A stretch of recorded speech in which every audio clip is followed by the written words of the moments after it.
I had a nightmare last night, and look, nightmares do come true.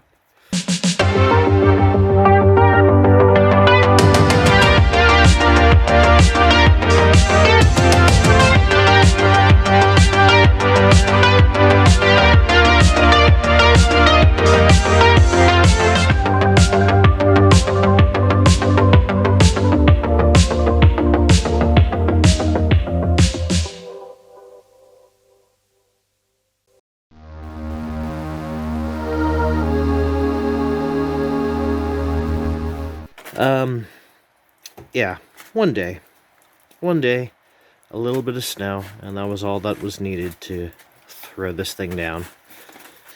And yeah, screw this. I am now actively pursuing a more permanent solution. It's almost like I have a garage I should be using. You see my problem. At this point, my family all came out and literally got the angle grinder and chopped off that awning that had collapsed on Tomo. I really can't thank them enough for being ultra supportive through what was so much of a tragedy I could barely make jokes to the camera. Yes, there was some damage to Tomo. There was a dent on the top of the windshield, some scratches here and there. I suspect I actually ran into the car at one point or another with the Peugeot that you see in the background. That wasn't caused by the awning. At one point, the awning and probably 100 pounds of snow were... The frame of the awning was on the windshield, and so all of this weight was on this windshield, and it somehow didn't shatter. I still don't understand how that happened. Just physics or, displacement of energy, weight, or something. I held that up to prevent it from slamming or cracking or whatever. That was a bad day. It was several days later that I finally pulled myself together to fricking continue the project. It's happening. Well, after many days of clearing out, we have ourselves a space. And now it's time for the mighty ceremony. Push the car into the garage. Are you ready for this? Ready to learn. That's a good sign. And it's inside of a garage, nice and cozy with my poor little baby. First and foremost is the removal of the battery. This battery will be going back in, although it only is registering 11.94 volts, which I guess is really on the low end of adequate. It might still be salvageable, but I'm not too sure. Battery's about 4 years old anyway, so. And then always important to adjust your brightness. Maybe. Oh, come on. Oh, that's as bright as it's going to get. Always important to have your illumination. Make sure you're in a well-lit area. And I need more lights. It's pretty obvious. But yes, always, when you're taking things apart, always label the wire that you are removing or leaving loose, so that you know what it is going back, putting everything back together again. After that, next up is draining all the old fluids. You look like Eastwood a little bit as well. Well, we got this off camera. We got this off, and we drained the radiator. Yeah, you look like Eastwood. That's 6 bolts holding that hood on, and then there's just like a little drain plug down here for your enjoyment. Take my word for it, it's there. Maybe about a gallon. Gallon and a half. How can I mount this? Progress. We have drained that plug there, which is just on the side of the engine. There, you can see it. Willy-nilly. And then, one on the driver's side of the radiator that we drained too. So indeed. Hopefully all the coolant's gone. Yeah, we hope. And then we've got the air cleaner off. I had to rip this off because after a mere 43 years, this temp gauge sender wire has broken in several places, and I want to rewire it along with some others. And yes, so we have our lovely tome holder. Thanks, Mom. And yeah. Now it's engineering getting the radiator out and listening to what the book says as we remove this thing. So, we just found out that this radiator, which is Tomo's radiator, was being held in by 2 bolts. And I'm not entirely sure if that is from the factory. Maybe, but I kind of doubt it. I think these were involved, but because there's mounting points down the side that they just didn't bother to put in previous radiator job. Well, in that case, if those are good, we might be able to salvage that. Yeah, that might be, but yeah, just this is rusty. This is rusty. So I don't want to and yeah, just fun. Yeah, well, you know, fun. Right, I need to figure out that. But first, we got the radiator out.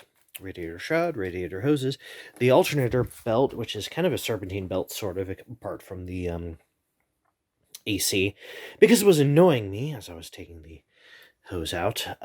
So that's all out. Now it is the turn of the throttle cable, which I have done in the past. This is a new throttle cable, and I need to figure out how it went. It's just I did that mount. Yeah, Clay fabricated that, so, you know. It was easy. Yeah, it was. Twice my brother had to prove how stupid I was. I forgot that this could be done, and what else did I forget? Oh yeah, this is righty tighty. Righty tighty. You'd think I would know this after doing this all these years. Right. So Clayton has come up with, again, an ingenious solution. Just take a bolt and plug that in. That's how you plug a fuel line. That's probably the standard operating procedure. I just didn't know that. I just came up with it on the fly. I never heard about it before. But it's a good idea. And if you're wondering about the smoke, don't worry. That's just my brother's vape. I have. Yeah, indeed. That's just like off the shelf stuff. So this is your auto choke, which if you kick it, it automatically you set the throttle, and then you kick the throttle to kick it down. That's your choke, which is, you know, I'm not going to explain to you what a choke is. You should already know if you are watching this video. And then this is your fuel cutoff solenoid, which is when you turn off the car, it just cuts the fuel off so it doesn't diesel. See, so this was the work of a carburetor shop that I found in Eugene that probably rewired these for me, now that I'm thinking about it, and I finally realized what I'm doing. These were not working before, which meant the car ran like crap. But I've labeled these. I don't think I'm going to need them for a fuel-injected Miata, but, you know, I'm just going to label them and keep them hanging as such anyway. Okay, I think we did all of the wires. There's our temperature gauge. These are not going to be used. Coming on over here, and we have our strategically placed LED and oil cylinder, which was down there. Oil cylinder, and then your alternator leads. And then the ground tack goes to the coil, so I'm going to have to figure out a clever way of adapting that for Miata. Because I'm not sure, I don't know if it has a coil or not, and everyone laugh at me in the comments if you already know. Yeah, I think everything else apart from a couple of things on the transmission, which one of them is the sensor for the reverse, and the other one's like an overdrive sensor, which is weird because I've never seen it. There's no like light on the dash that says, "Hey, you're in the overdrive. Slow down there," or some shit like that. So, it's a mystery to me why that has to be a thing. But yeah, we are getting very close to a position where we can just yank this thing out. We also got the ground off. That's right. You slaved under the car to get that fucking thing off. Yeah, my while nose I was hitting doing the this. rusty frame rail. I'm sorry. I'll buy you a tetanus shot.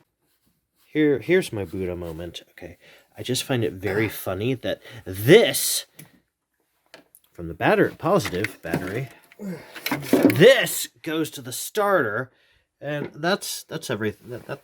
These couple daisy chains here. That's everything else. Everything else. I do need to label these, but yes, we got the brake booster vacuum hose off. That was easy. And we got the heater hoses off. That was hard. That was a bitch. That was a fucking god. Bleep But that out. oh no, this is adult YouTube. We're fine. So Anywho, yeah. Watching. You don't understand. Oh, they don't give a shit. Yeah, we're just a couple of AC compressor hoses away, really, from technically being able to pull this thing out. Apart from, we need to get underneath and pull a couple things out down yonder. We gotta. Those two wires. Where these guys go? Those two wires. Let's go to the transmission. Three. Oh my. Wires, yeah.